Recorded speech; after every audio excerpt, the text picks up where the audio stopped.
Hello, everybody. I'm just competing with my brat. We are training him on the idea that he is not the center of attention. I spend so much time at home just with my dog, and so whenever I've had guests over or something, he he gets like separation anxiety, and it's reached this point where when I talk into a camera now, he doesn't even like that.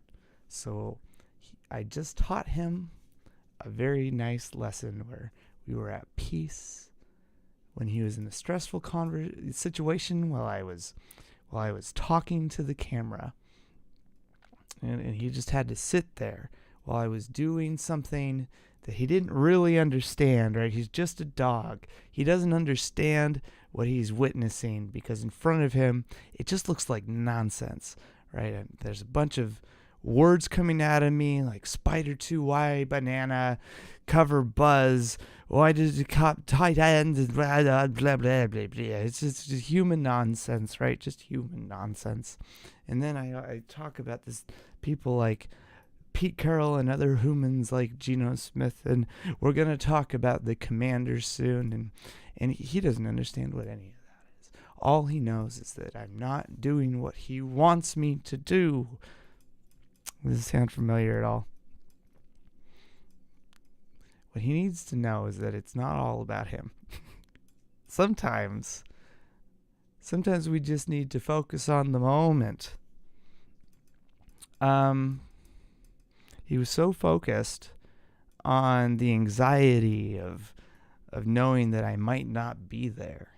But I am here right now, right? So if he's at peace now sitting on the bed and he's here with me, right? What would happen? I'm just going to talk, right? I'm just going to do my stupid human thing, and I'm going to talk at a box that he doesn't know is an actual thing. And we're at peace. But because he was so stressed out at me talking at the box, we weren't able to be at peace. So what I'm saying is, yesterday was Monday, and it was Tell the Truth Monday. And on Tell the Truth Monday, the Seahawks and the Seahawk fans go over the Ravens game. And they go over either if it was a victory or it was a loss. They go over the previous game, and they dwell, right? And they learn, and they say, we got our asses kicked. Geno Smith failed at this thing.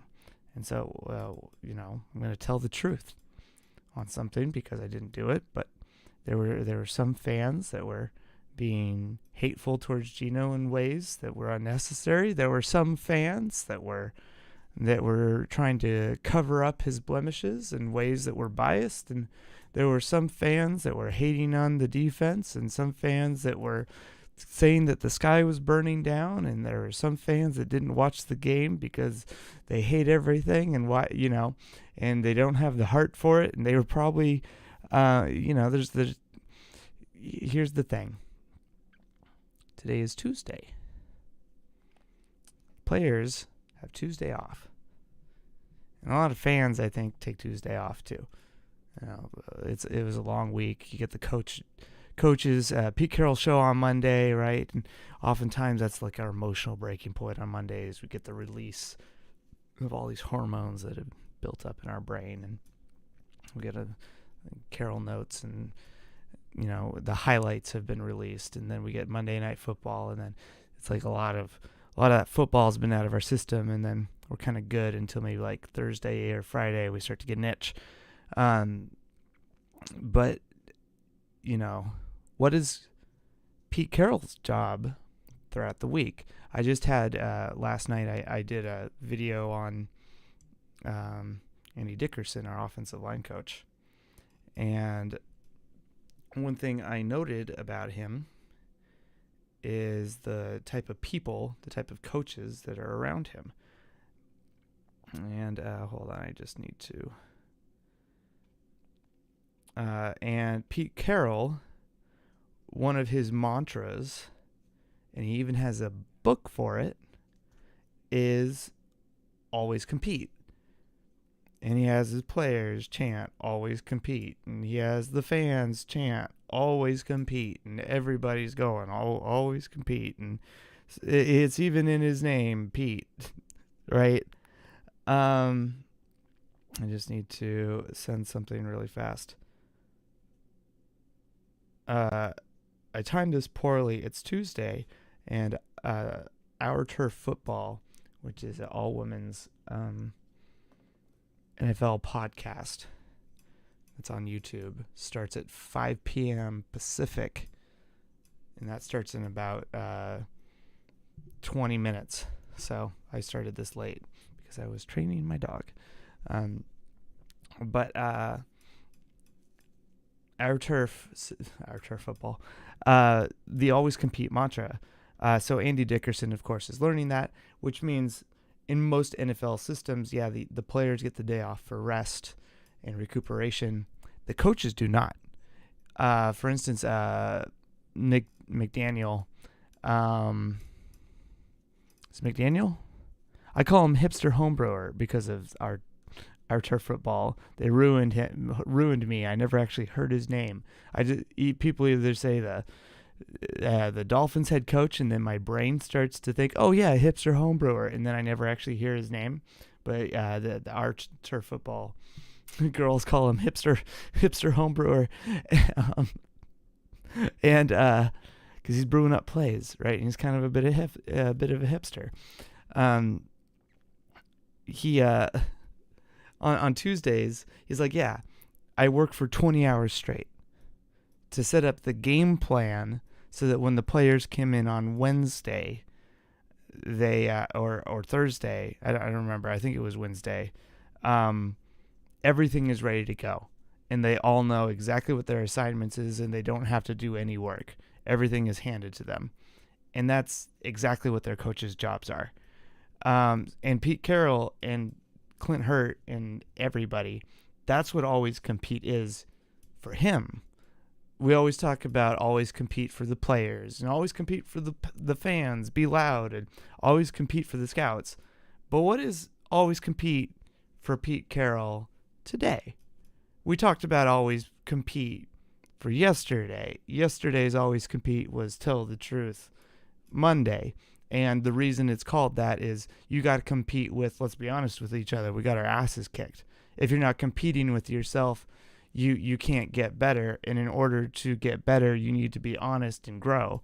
And if you're not being honest directly after game day, then at the end of the week, if you start being honest, well, you didn't prepare yourself correctly for the week. So on Tuesday, when there's no players, this is Pete Carroll's day. This is his day to get the work done. So what is his goal today to get the game plan set up? And so we can talk about the players. We can talk about scouting. We can talk about the Commanders players. But I think it's different this week because I want to talk about messaging and why I chose Always Compete for this stream title, and why it should be about Pete Carroll this week. It's not just about the Lamar Jackson game. It's about just what we've kind of seen where you play down to your opponent or you play up to your opponent. It should feel the same every single week, where you're either a badass every week or you're steadily getting better every week, which we've kind of seen with the offensive line, where our offensive line is steadily getting better every week. And what I want to see from the coaches, because we're seeing the players are competing with themselves, and I saw Clint Hurt has clearly competed with themselves. But what I want to see on the offensive side of the ball is I want to see them compete with themselves this week. It seems like they've been kind of lurching this year, with the way that they've been performing up and down to their opponents.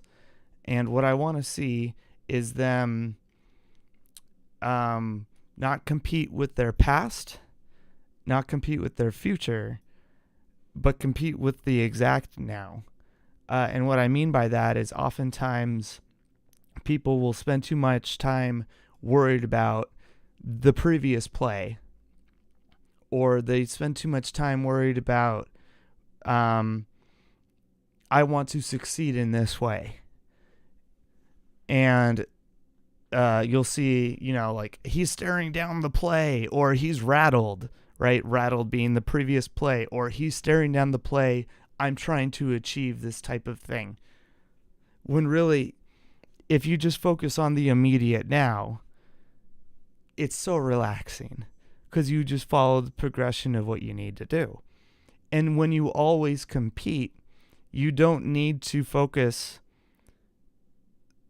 on, for example, if you follow the progression of the days as a coach, day one after a game, Monday, tell the truth, we got our asses kicked.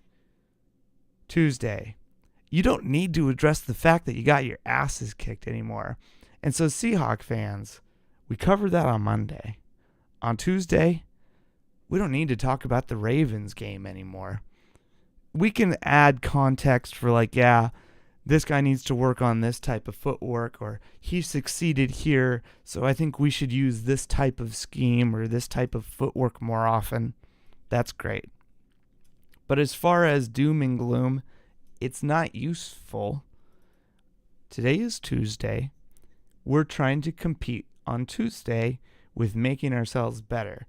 So he's noted our defense was doing these types of things successful. We're going to continue to grow in these areas as we did against the Browns, as we did this way. We just got our asses kicked in the run game. How do we fix that so that if we have to play Hurts in 6 weeks, I think we play the Eagles in 6 weeks, and they're probably the closest that we're going to get to Lamar because they're so run heavy, and they got the brotherly shove, the brotherly push, or whatever that's called.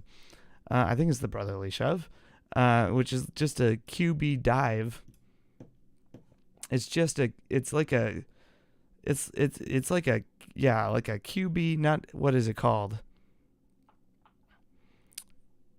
A quarter, like a running back. It's not quite a dive. I guess it is a dive. It's a straight up dive. Where you just, like a swan. It's just a QB dive. They've called the brotherly shove. Anyways, yeah, so if we want to turn that up, that's probably like Clint Hurts territory and probably in the back of his mind. But for game planning, he's probably like, we got to compete today with making our process and the way that we can, our philosophy and our mindset works on offense, because that's been a mess all week. And he kind of said, like, that's been what he said on Monday after his meeting with, after the Tell the Truth Monday meeting. He was talking about how they need to run the ball better and they need to take care of the ball better. And I think if that is what he believes is the truth as applied on Monday, now that you know what your truth is, you live out your truth on Tuesday, so that you can now experience that truth on Wednesday, which then sets you up, because now that you have your game plan on Wednesday, you have to prepare and make sure that your game plan is fulfilled to the way that you want it, right? Because you don't want to have turnovers, and you don't want to, not be able to take care of the ball at your game plan. So you have your players practice your game plan on Wednesday, and then on Thursday you want them to take care of the ball and all of that thing, which is why it's called Turnover Thursday. And then on Friday you put it all together. On Saturday you do a walkthrough, and then on Sunday there's a game. That's wonderful, right? And it all seems together. He's got a great little process, right? And then he fills it all together with the idea of always compete. But the way that it works is to make sure that you focus one day at a time, and then on the immediate now, because then the process works together. And as I explained yesterday, when we were going over the schedule, if you take a step back from this Ravens game, they were probably gonna fucking bring it to us. So like, we still have a chance when you look at the schedule to get like 10 wins. And if we really bring it together on offense, 11 wins. Most likely 9. If we don't play the Commanders right. And this is why I'm hoping that Pete Carroll goes in on Tuesday today and then comes in with this game plan and the offense, and specifically the offensive coaches. And this is why the Andy Dickerson conversation I brought up yesterday was so imperative.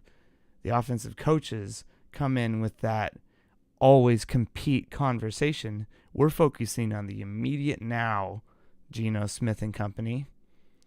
Forget what just happened. Forget the future. We're going to run the ball, and we're going to do it this specific way so that this specific thing can happen. Quit focusing on explosives. Those will happen soon. We're just going to focus on making ourselves better, and here's how we're going to do it. Focus on this. And then tomorrow we're going to focus on not, turning over the ball. Geno said, "Oh no, they call it turnover Thursday. I call it touchdown Tuesday, Thursday." Fuck you. You don't change the philosophy. It's about taking care of the ball. Pete Carroll would rather you not turn over the ball than attempt a touchdown. I mean, I'm speaking for Pete Carroll. But take care of the football. The reason it's called turnover, Thursday is because it's all about the ball. Every single snap is about the ball. Period. End of story. That last game, the Ravens turned the ball over twice. And you still lost the game because you turned over the ball. And you gave up opportunities. And you didn't put the ball in position to put up points, period. My dog is going after flies. So there's, I talked about like we need to keep a mindset. And the mindset has been always compete since Pete Carroll was there. And I want to see this offense within the coaches. I want to see them have an always compete attitude this week. Not saying that it hasn't been there, but I want to see that emoji with the steam coming out of the nose. Always compete.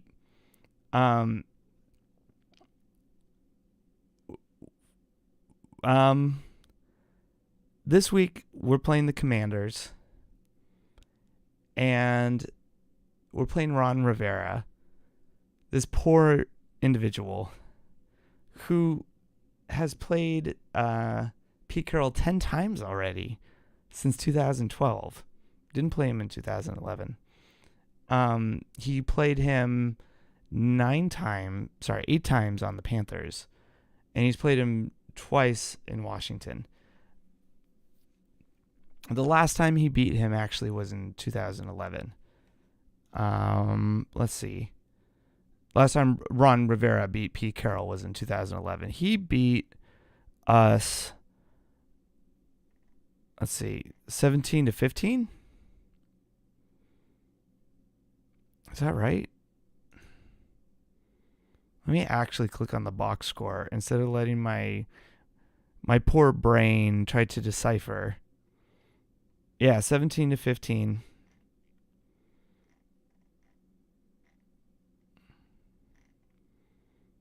Russell Wilson was 20 for 31, 247 yards, and 2 touchdowns. He had a quarterback rating of 110.6, and we still lost. Tyler Lockett had 96 yards. But rest in peace to Alex Collins. He had 7 rushes for 14 yards. DJ Dallas had 3 rushes for 4 yards. We didn't rush the ball for shit. We didn't even try to rush. It was a Russell Wilson show. That sound familiar at all? Quarterback, great passing grade. Attempts to throw the ball 30 times. Completes 20 of them. Has a great 2 touchdowns. Wide receiver has 100 yards. We only score 15 points.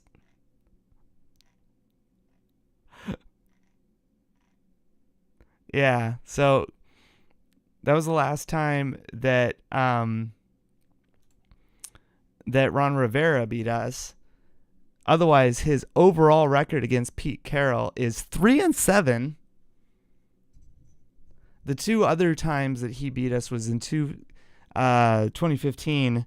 It was that year that Cam Newton was MVP and took them to the Super Bowl. And it was the year that, the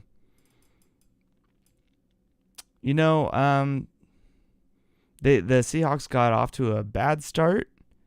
And then after the -6-degree game, Russell Wilson got off to a bad start.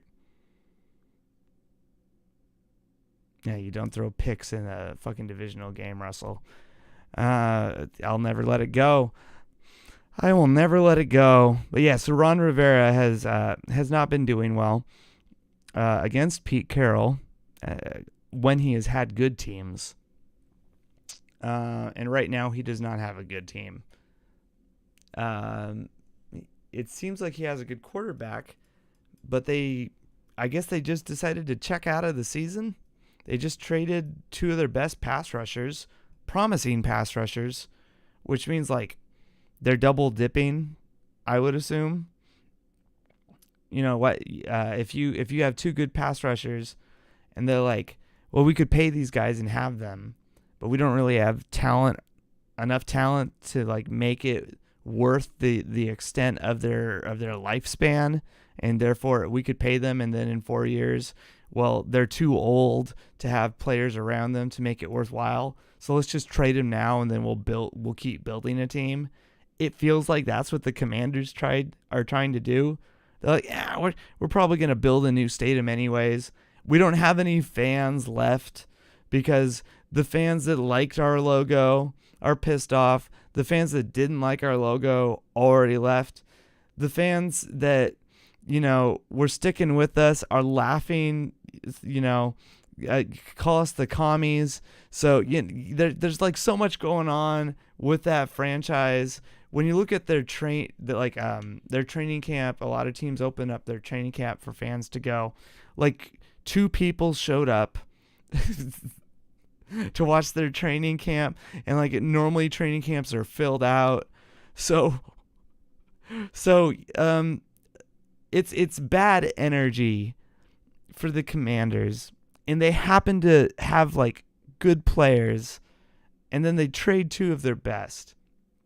So these players, for the most part, are they're playing for like what, Jack Del Rio. They're playing for like their paychecks and don't get hurt and contracts, and they're playing for like each other and their legacy, I suppose. And Ron Rivera, he's Riverboat Ron. He's not doing any gambles. It looks like a man that's like, this is my last chance. I'm not going to do anything crazy. I look so goddamn bored.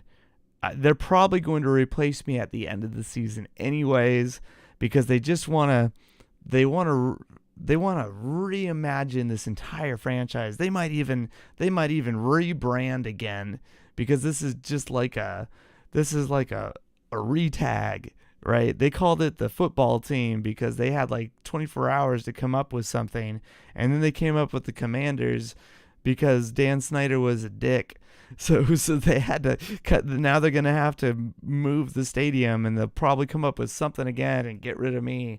So he just looks like, I'm just doing my job, right?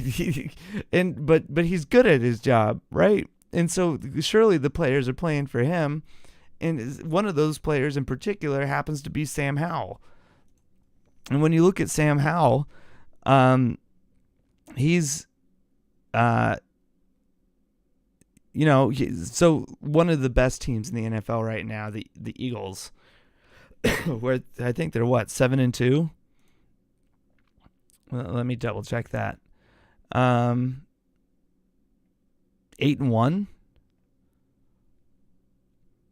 Holy shit! The Eagles are 8-1. Who'd they lose to? They lost to the Jets. They lost to the fucking Jets 20-14. Holy hell. How the hell did that happen? I'm sorry. This was not what was supposed to happen.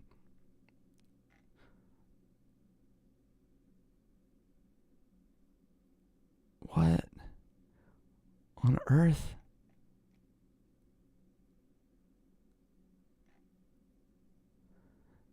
Jalen Hurts threw 3 interceptions. Oh my God. Okay, sorry.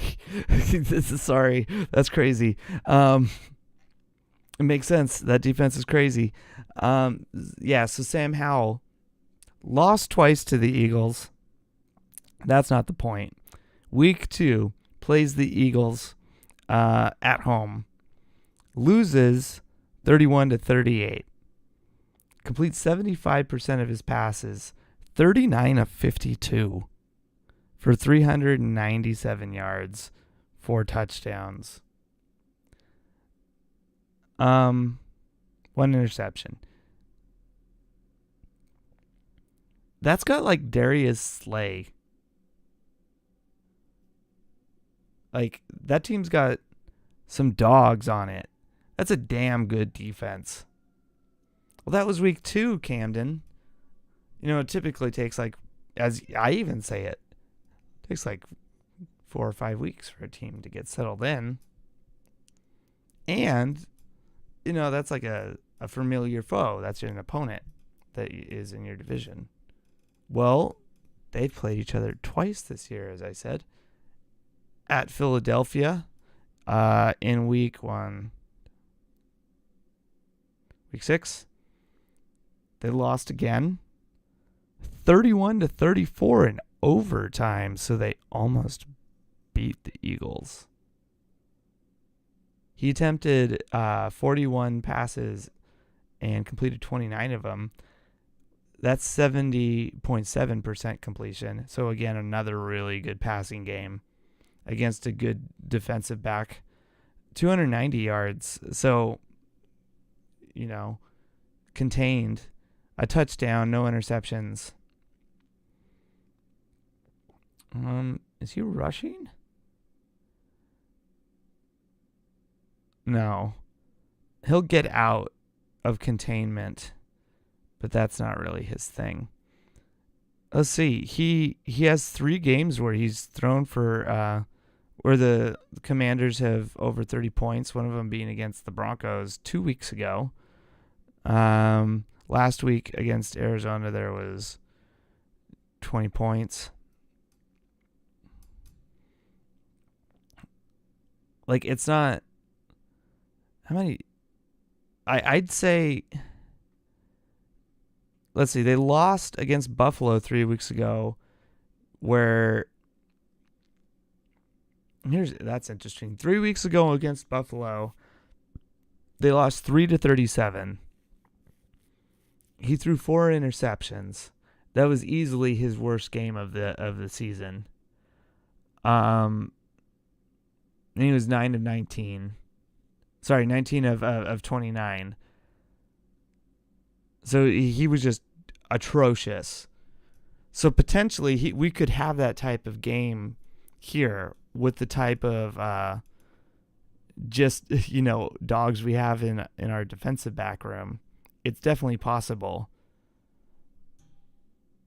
Especially if we can stop the run and make him one-dimensional. I don't know what's going on with their running attack.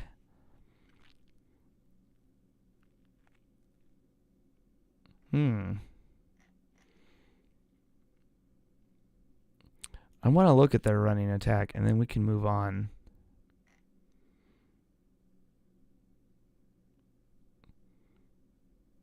They're at 811 yards on the season and 7 touchdowns.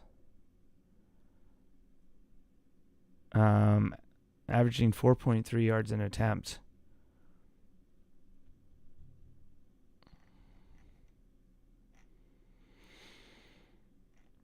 Who's their main back? Brian Robinson is averaging 4 yards an attempt. And he's not really getting targeted in the backfield. In fact, neither is Rodriguez. But Antonio Gibson is getting a lot of targets in the backfield. So they're probably going to split between each other. Yeah. So Gibson's probably the third down back. Okay. Another thing of note is Terry McLaurin. I pulled him up earlier. He only has 2 touchdowns on the year, but he has 568 yards. So he's probably getting chunk yards in the middle. And then once they get towards the end zone, he's not getting those end zone targets. So I wouldn't expect him to get an end zone target on us. But he'd probably be matched up on Woolen. And as we saw last week on OBJ had that agility on Woolen that Woolen didn't have. Woolen had those deep, rounded arches. But from what I've seen from McLaurin, he's a lot taller and lankier, and he doesn't have the same agility that OBJ has. So I'm wondering if that'll be as big of a problem this week, or if Tell the Truth Monday and with some coaching from Pete and Carl Scott, our defensive backs coach, if Woolen will get a little sharper this week and be able to shut McLaurin down in the end zone. But I don't expect him to have a touchdown in the end zone this week. Let's see. Is that it? Is that all I got for you today? That's I think that's all I have for you. I was trying to keep it short because I want to get to our turf football, which started about 6 minutes ago. I kept it nice and tight. I kept it together. I'm very proud of myself. Y'all should like and subscribe. If you're wondering why I'm always holding this, I'm holding the nice microphone. I forget what it's called. Oh, King B. This is the King B2 microphone. It's really heavy, and it's notorious for being so heavy that it breaks the microphone stands, and specifically the arms, and it did. So whenever, look at this. It's just the can is so large, and no matter what I do, I'll try to put a wedge, and then I'll break the wedge. So I just kind of end up having to hold it. And it's a wonderful microphone, a big can, but it's good for singing and a lot of the other things that I do. But yeah, I just kind of gotta hold this bitch. But yeah, like and subscribe. Thank you for watching. Always compete. Go watch Our Turf Football, hosted by Dana O'Gorman and a bunch of other wonderful ladies. And I will catch you